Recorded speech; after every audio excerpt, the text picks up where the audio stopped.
All right, ladies and gentlemen, we'll start with part 4. Part 4 of teaching writing. Let me just quickly ask, did you get a chance to go under Moodle to see what's posted there, or not yet? Because I know I didn't do an announcement that I have posted the videos for the first class, second and third class under Unit 7.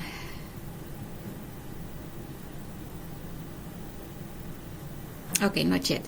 So if let's move on. Okay, not yet. So please, when you get a chance, go ahead to Moodle and then listen to all the parts if you have missed any classes, and also for part 3, which I have not taught in class yet, but I have pre-recorded. Please go ahead and listen to that for your preparation for the test, which is on Monday. I just need to put that. Let me make a note.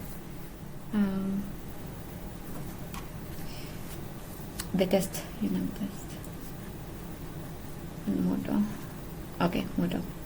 And it's under TME. Okay, so that's what we're going to do. All right, let's begin. So for this part, we are going to cover the following subjects.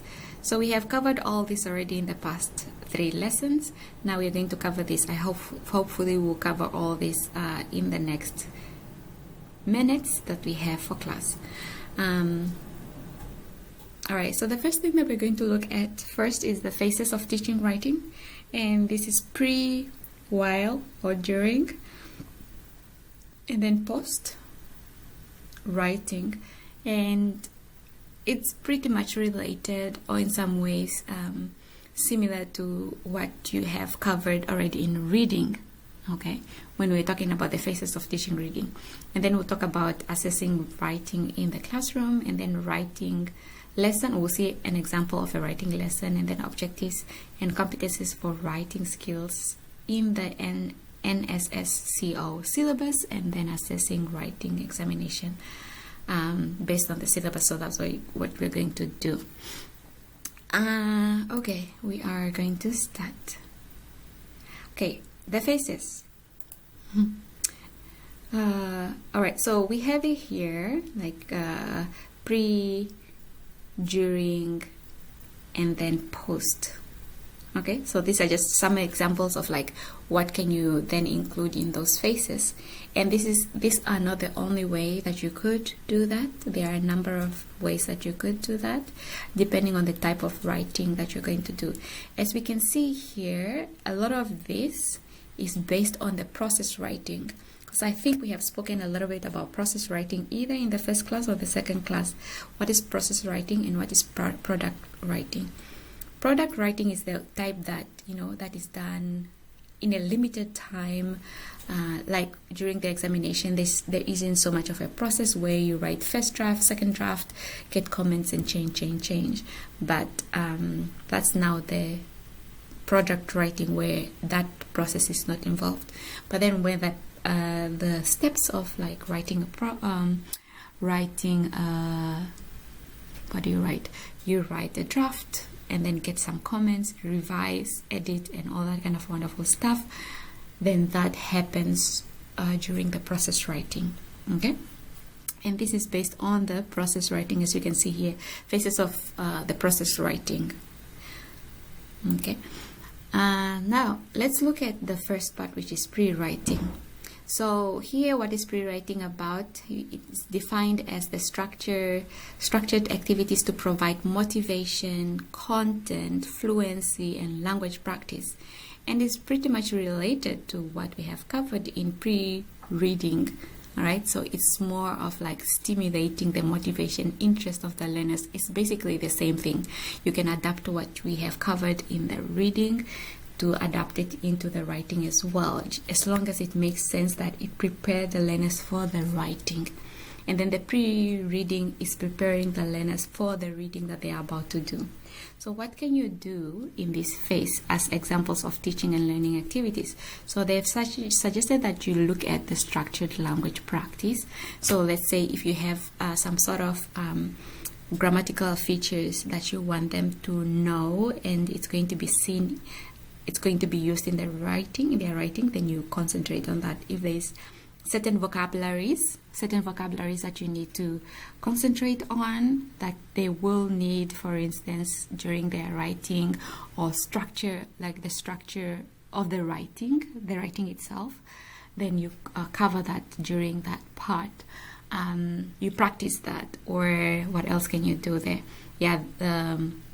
Or you could work on outlining. So the structure, basically the structure of the essay, how it's going to be like. So what's going to be in the first paragraph, second paragraph, third paragraph, what ideas. So that's basically outlining the skeleton of the writing that they're going to do. Webbing is whereby you write a circle, for example, in the middle. Okay, you write a circle, and then can you use the tools here?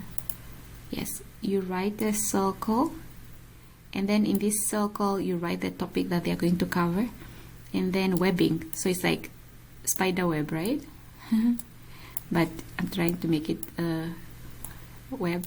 And then the ideas, it's another way of like brainstorming. And then so the webbing, and then here you put now the topics. So let's say is use of social media, the effect of social media,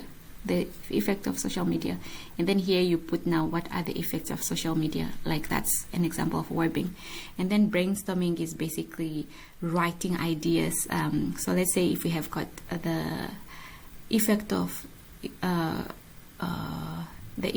social media on teenagers, and then brainstorming is like whatever idea that comes to one's mind regarding the effect of social media on young people, then you just write it down without really doing a lot of thinking about it. That's now brainstorming. They can do that in the first phase. And then the next phase is the during writing. So this is whereby you do a number of drafts, for example. So the first part, either they brainstorm, they web, they outline the structure of the essay or whatever writing that they're going to do. That's what they do here. So, but then it's always good to start with motivation, like why are they doing what they are doing? What are they going to write about? Why? Do you understand? Or you give them an activity where they read. For example, they read.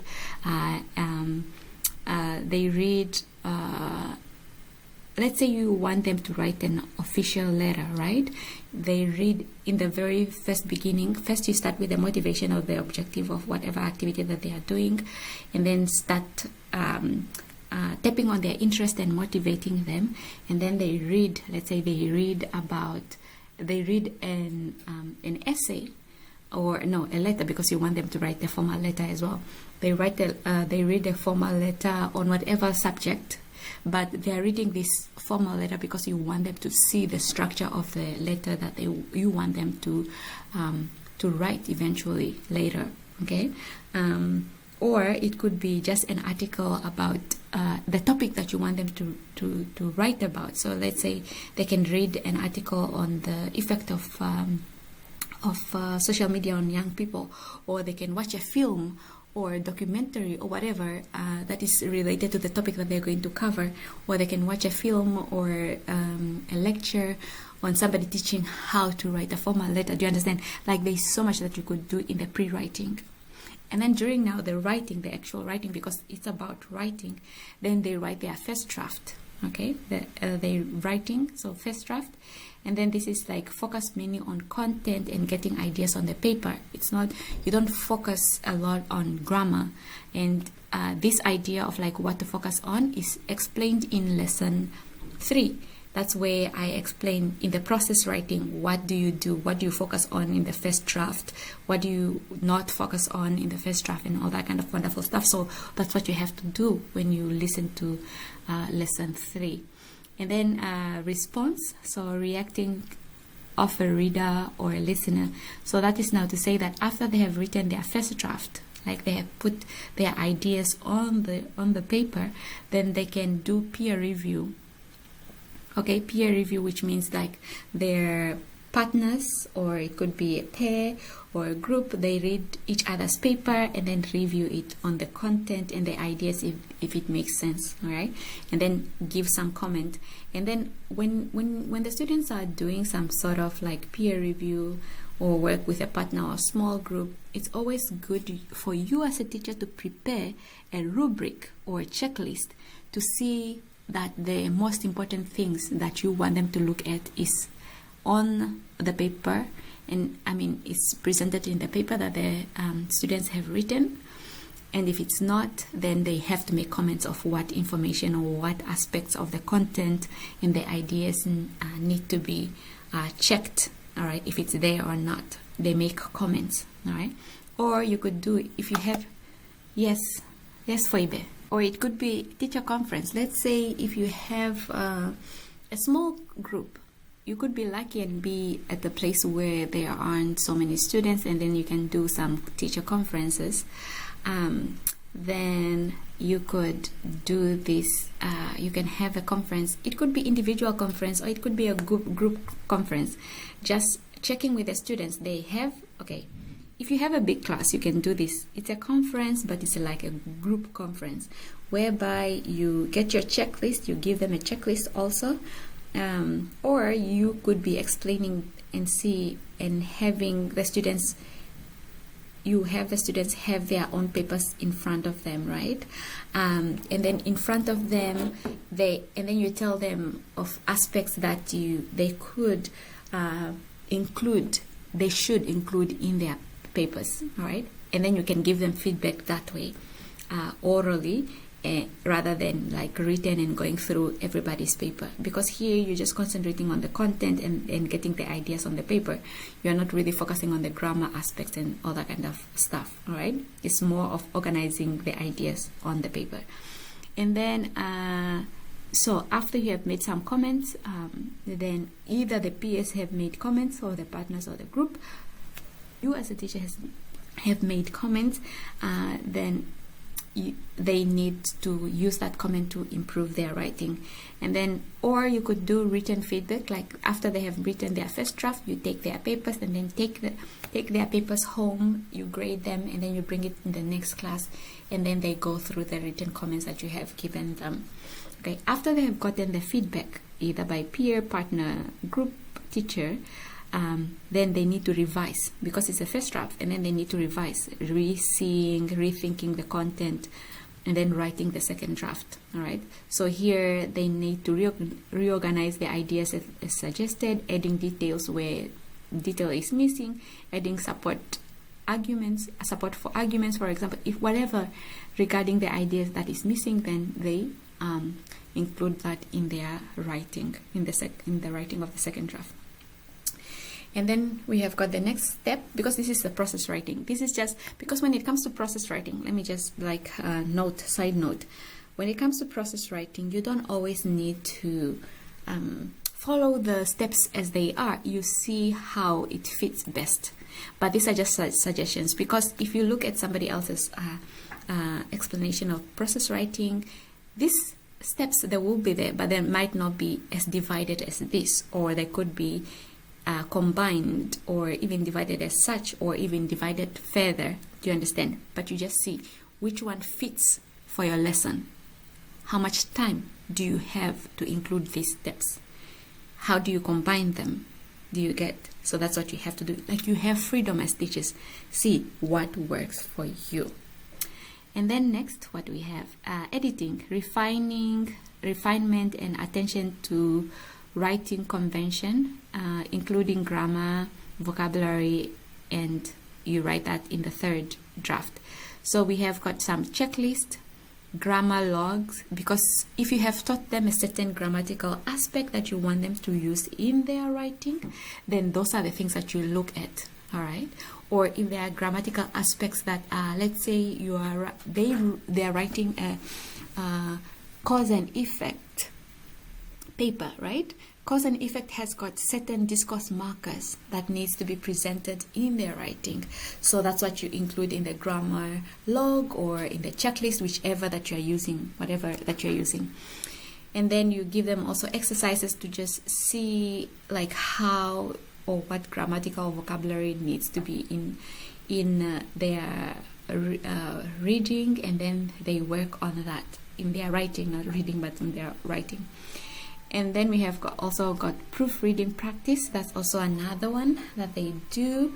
They proofread, and either that is done by their colleagues, their partners, or it could be themselves working on their proofreading their own papers. All right, so that's what we have there. So far, we have covered pre-reading, we have covered while reading. Do you have questions before we move on to post-reading? Okay, no questions. All right, awesome. Okay, let's move on to part 3. It's really easy, like to part 3, which is post-writing after they have written, like they've written their first draft and they've written their second draft. Now we are looking at post-reading. So what do we have? Post-writing. The reading part is still in my head. Post-writing. So what students and teachers do with the finished piece. So this is now the final product, basically. What do they do with that? So you can display, you can share, like after you have graded. So let's say it's a letter, or let's say it's a blog that they are writing, some ideas, or it could be a poem, it could be a short story, whatever that they are writing. What do you do with that final product? Like after you have graded them, after they have done their final piece, like after they have written their second draft or whatever draft that they do in the class in the time that you have, then you can either display that on the wall and other people can read the work, or they could have actual blogs. We are moving towards technology. They can have actual blogs and then they share their posts, all right, and then that can be read within their class, or you can make it available to the whole school or even to the public in general, all right. Or you could compile class writing into a booklet, which I think is really cool because it motivates, the students, like, oh yeah, here I have my stories. They can even bring in pictures. I feel like those are things that we need to start doing as young people when we get into schools, because the type of learners that we are getting, these kids are very proficient when it comes to technology usage. They are very creative. They use the internet quite often. Do you understand? I feel like you can use all that. And you can even, the other display, like share online, it could be an Instagram page of your class where you post this and then people can see it. Do you understand? So all these kind of things. Or you can have an Instagram page for everybody has their own page as well. They can post on the class page, or they can post on their own pages, and then you have each other read their stories, and then they can comment and like and all that kind of stuff, and just as we use social media, or it could be Facebook or whatever social platform that you use. And then also during now the post writing, what you do is also evaluate. There's the evaluating part as well. So because you are evaluating them, eventually you have to grade them, be it summative or be a formative way of evaluating the learners. Then, so when we are talking about evaluating, is how the teachers or the students or learners assess students' writing or learner writing. You can have a rubric, a conference, as we have already spoken about, or self-evaluation or portfolio, where their work will be evaluated either by you as a teacher or by their peers. You decide on how you want to do the evaluation.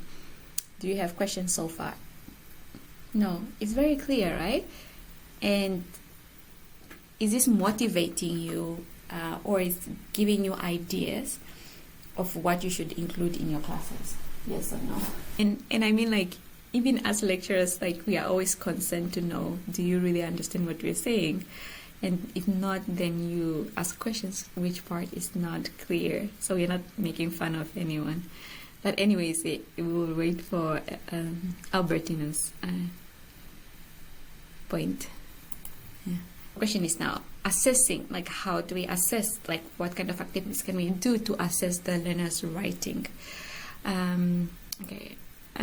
So we're going to look at so assessing writing, we'll look at some of the evaluating checklists, some rubrics, and then writing assessment tasks that you can do in your own classroom.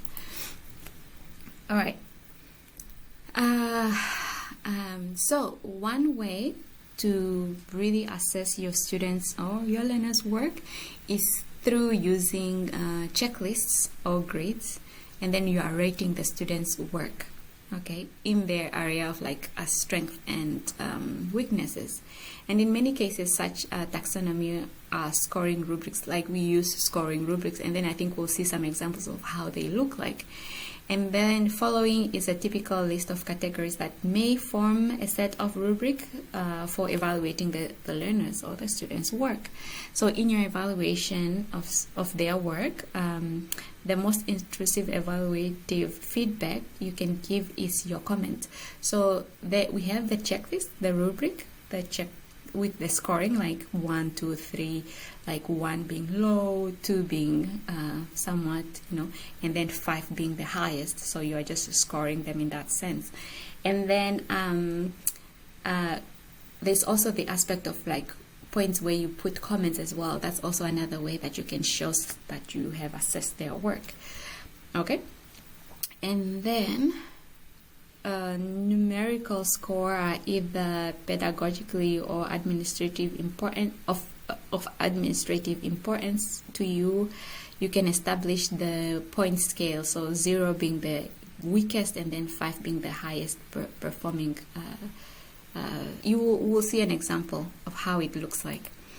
And then if you can still if you still need to assign a single grade, let's say like 40 out of for each paper, how can you then assign points for each element? Because when you're assessing, you should have elements, and these are things that I don't know about your other classes, like these are things that we kind of miss out, like we don't talk about a lot, even when it comes to writing rubrics and stuff. Like even the senior teachers, people who have been teaching for some time, they have difficulties creating rubrics.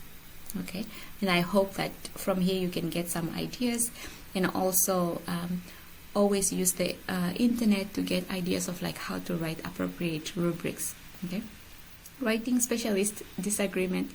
Okay, there are some disagreements when it comes to what you should include in these categories, but you decide yourself what you think is important within the writing that the students are doing. Okay, and then however, treating the categories as rubric for assessment, consider weight the first few categories more heavily, and then you can thereby emphasize content-based nature of your evaluation. Such weight scale might look like this. So you decide what to use within your rubric, because you cannot just go on the internet and look for a rubric. You go, okay, what is the possible scenario that you go on the website, and then you go on the website and then you just say rubric for assessing writing. Obviously you see a number of them, and then if you are aware of this, you see that a number of them are different because they are adapted for the type of writing that is done within that context. It might not fit for your context, so you have to change it to fit your context. All right, but anyways, let's look at some of the scales or the aspects that you can check when it comes to weighing the scores. Okay, all right, yeah. Are you good? Okay. Weighing the score. So here we have some ideas, and then we can also see some of this information within, not within per se, but in the syllabus at the end during the examination part, like that part of the examination, you'll see how they are assigning points, like which aspects are they going to look at. But these are just some of the suggestions, okay, of what you should include within your rubric. For example, you look at content. How are you going to, how much are you going to assign or assess in content. So it will be 0 to 24, for example. And then organization, how the paper is organized, then 0 to 20. And then discourse, okay, the discourse. And then we've got 0 to 20. And then syntax, so this has everything to do with sentence structure.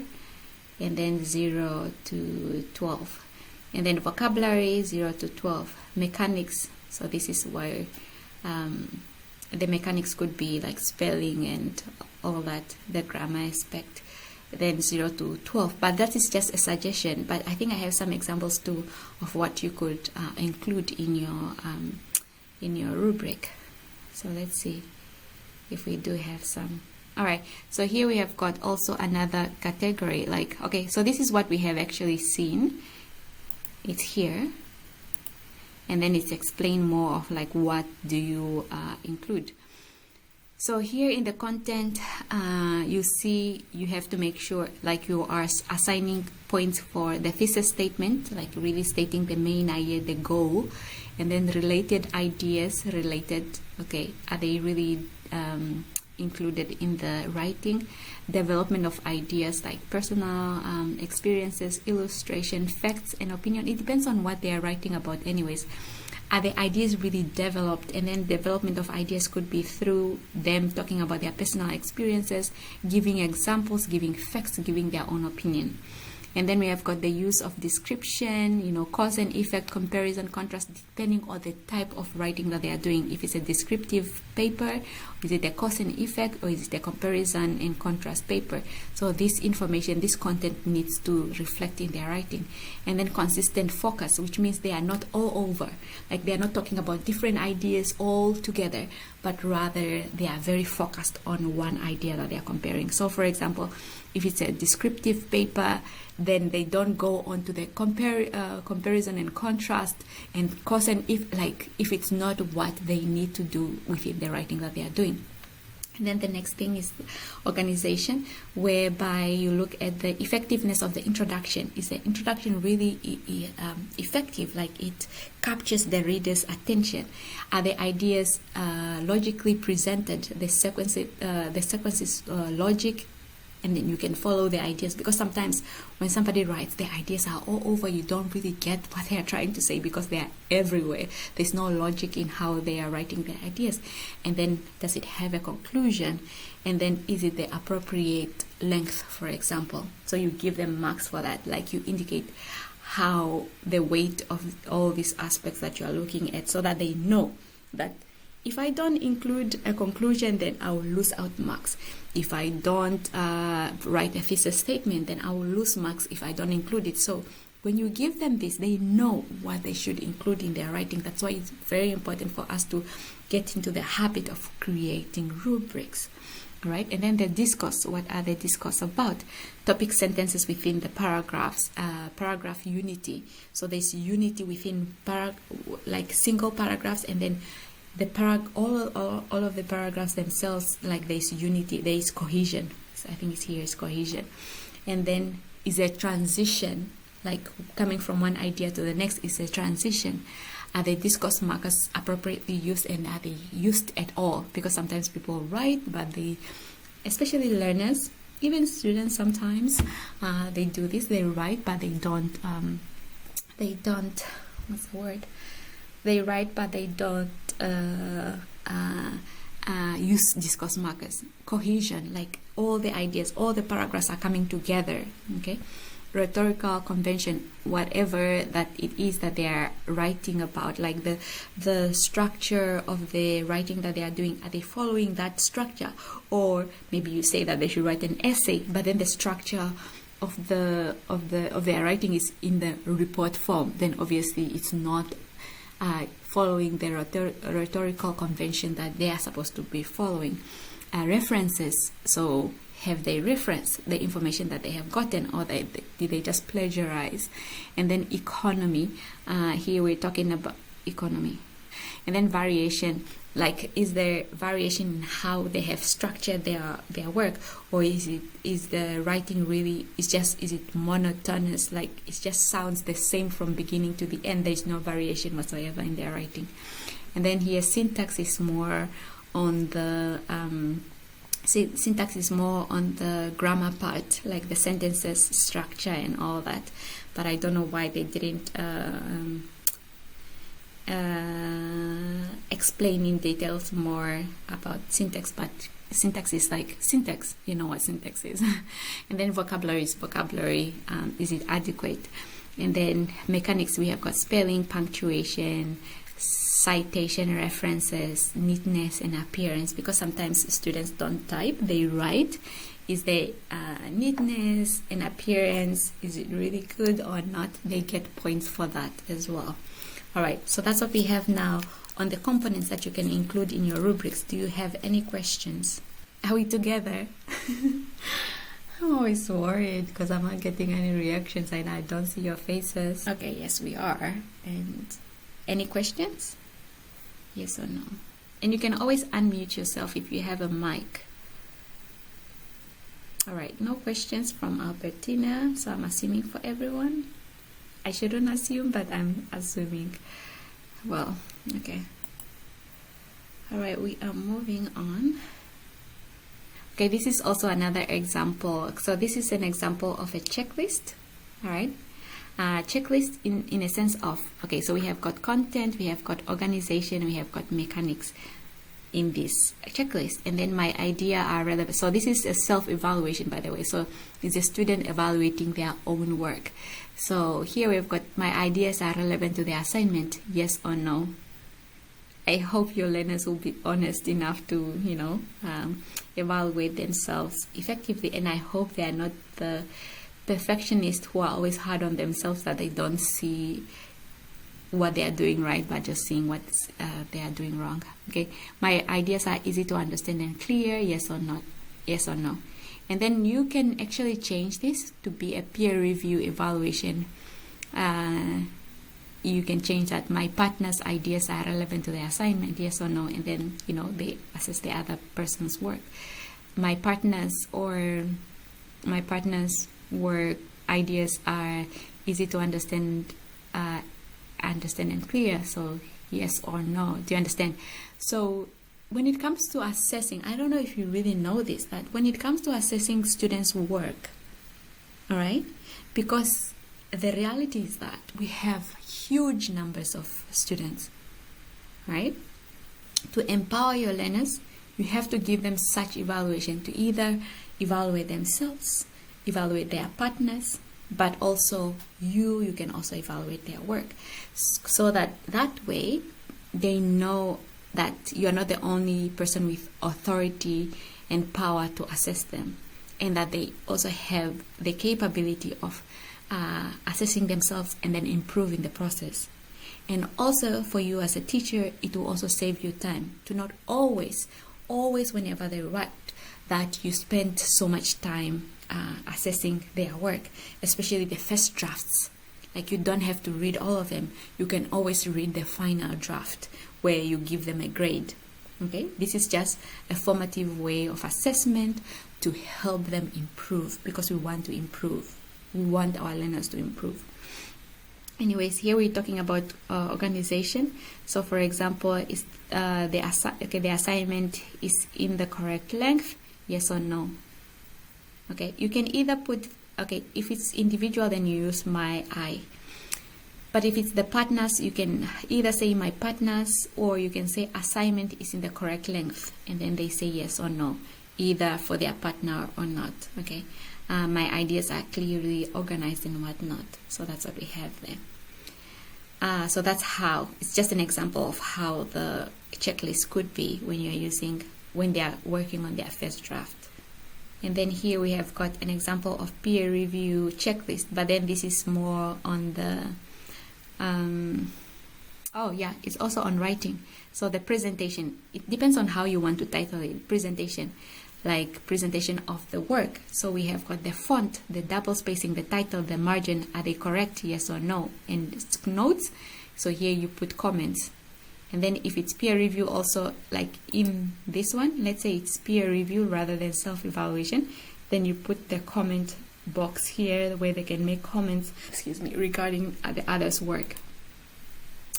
And then introduction, paragraph, example, illustration, analysis, evaluation. This is a very specific type of writing that is done, and then you have to, like, let's say, giving examples, analysis, and evaluation for this type of writing. That's why I'm saying that you should adapt your rubric and either rubric or checklist for the type of writing that you have, that the students are working on, because you cannot, some aspects, yes, they will look the same, right? The presentation, for example, and some other mechanics could be the same, right? But some of them, the ones that are more specific, let's say, if it's a cause and effect paper, then, okay, so here, for example, this is based, it's created for comparative writing. So here we have got comparative language used, so compare and contrast. So it should be here. If it's a cause and effect, there should be like cause and effect language, all right? And then put it there.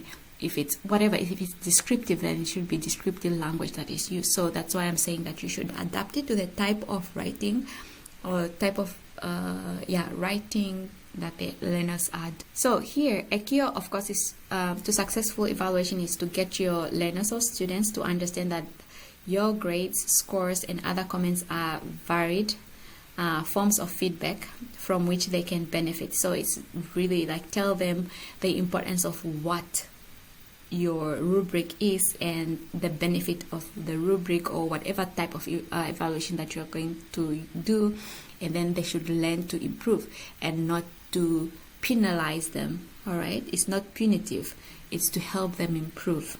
Okay, either maybe in that specific writing or in the future writing. And then the final evaluation on the composition simply creates input to the learners for the next composition. As I've mentioned, it's like whatever feedback that they get in their final, it should help them improve either that one if you give them another chance, or in their next composition, in whatever writing that they will do in the next.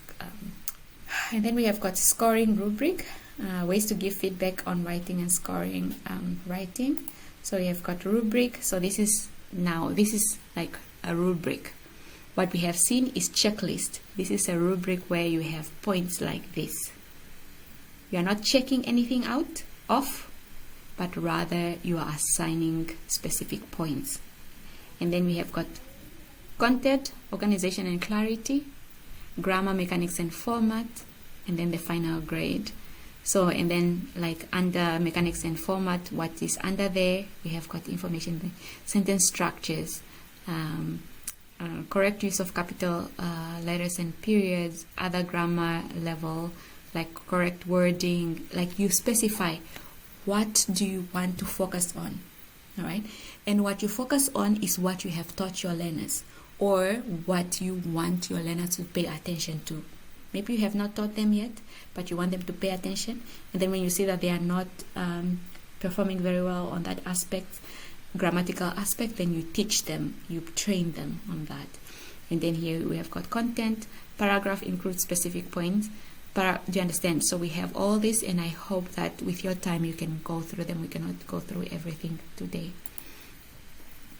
This is also another rubric example. So sentence, paragraph, and then how do you assign the points? So we have got 1, 2, 3, 3 to 4, and then 4 being the highest, and then it explains sentences and paragraphs are complete, well structured, and often varied structure, then they get a 4.